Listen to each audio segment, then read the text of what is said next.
Welcome back. This week is going to be dedicated to looking at how languages change over time.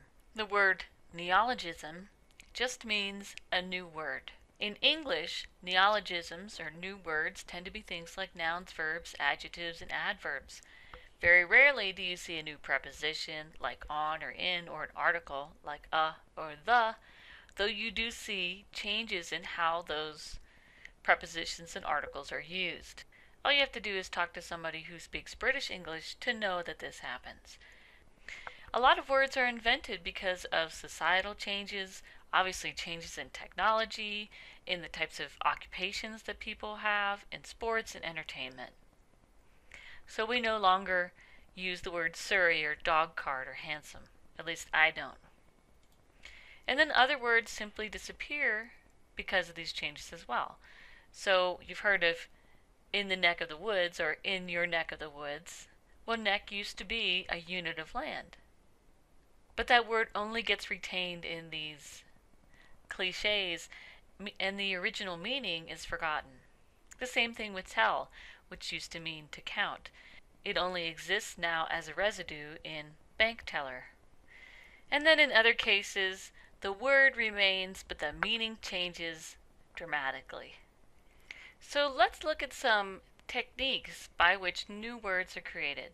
The first is very easy. It's called compounding.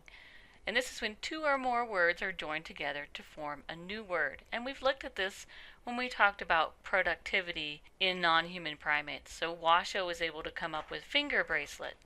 So some examples would be simple things like homework, pickpocket, mall rat. You can see I'm dating myself here. Life coach, outsourcing, and those sorts of things. Blends are really similar to compounds, but parts of the words are deleted. So for motor hotel would be the compound, and motel would be the blend. And of course there's a bazillion. There's another neologism of these. Even words that we don't think of as blends really are blends, like smog. And of course blog and vlog and all those other logs. One of the most interesting of these neologisms is the reanalysis of morphemes. And remember, morphemes are parts of words that contain meaning in and of themselves. So from Watergate, you can create something like Monica Gate or Travel Gate. So you're taking the gate part of Watergate and creating a kind of new morpheme of it to mean some kind of political catastrophe. Another example is thon, which gets reanalyzed from a proper name like marathon into just any activity that you do for a long period of time, like jogathon. And you can create entirely new morphemes and tack those on as a prefix or a suffix. Of course, E is the most common of these, meaning electronics. So you have email, e-commerce, e-trade, and notice that that hyphen is now disappearing. So this new morpheme is really becoming integrated into our language. One of the things that the English language has done for a really long period of time is to take on what's called loan words. And that's what makes the English vocabulary so large. We have hundreds of thousands of words at our disposal. And James Nichol, who's a game and fiction reviewer, famously said, "We don't just borrow words on occasion.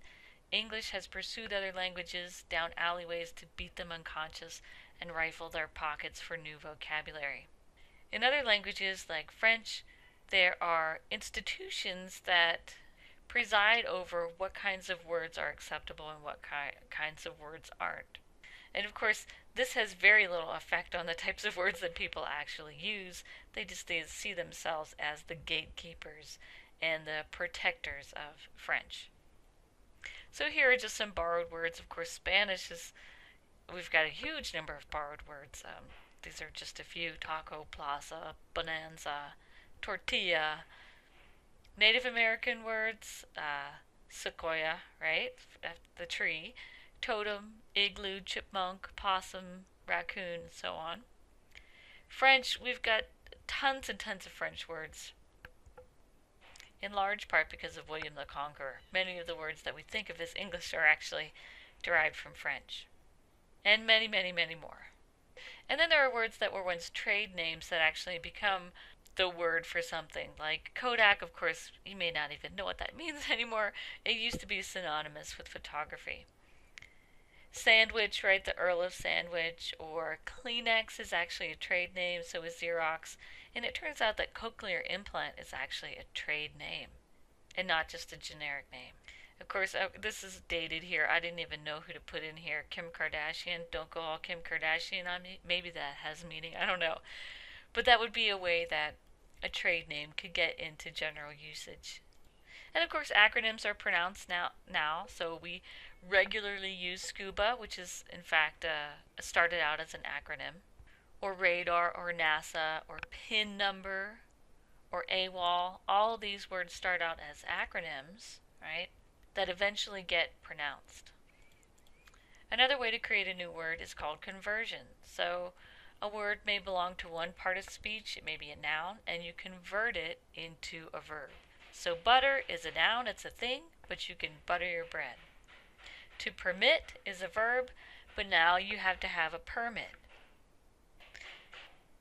I guess Google would be a good example of this, where Google starts out as a kind of thing, but now we can Google. Just Google it. We can add prefixes and suffixes to the beginnings and endings of words to create totally new words, as in megamall or micromanage or nanosecond. Those would all be examples of prefixes. And you can also add suffixes. So bachelor becomes bachelorette and towel becomes towelette. And these are just some other examples that are now in common usage. Things like overeat or preteen or deplane. And you can see how this parallels societal changes, where those words and those phenomena weren't really necessary before. And then there are things like clippings, where you clip off part of the word, like professor becomes prof, demonstration becomes demo, zoological park just becomes the zoo, the promenade becomes the prom, your medications become your meds. Even simple things like lab derives from laboratory. So let's summarize some of these. You can create neologisms or new words by compounding. And that means just sticking two words together that don't normally occur together, like home and work. Or you can do a blend, where you combine two words but you delete some of the letters, as in weblog becomes blog. You can reanalyze words, so the gate part of Watergate, a proper name, can be taken off, reanalyzed to mean something new, and stuck onto another word, like travel, to create something like Travelgate. And then there's just simple borrowing, like espresso or latte. We can pronounce four more acronyms. So SCUBA used to be self-contained underwater breathing apparatus.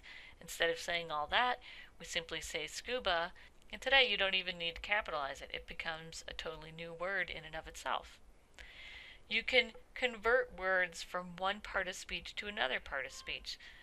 So where Google was once something, you now can Google something. So it goes from being a noun to being a verb. You can use prefixes and suffixes to add on to the beginning or ending of words to create totally new words like, I need to de-stress. And of course, clippings. These have been around a very long time. So you can say things like meds for medications. And this also shows you that language is changing all the time, although we may not even take the time to see where these new words are coming from.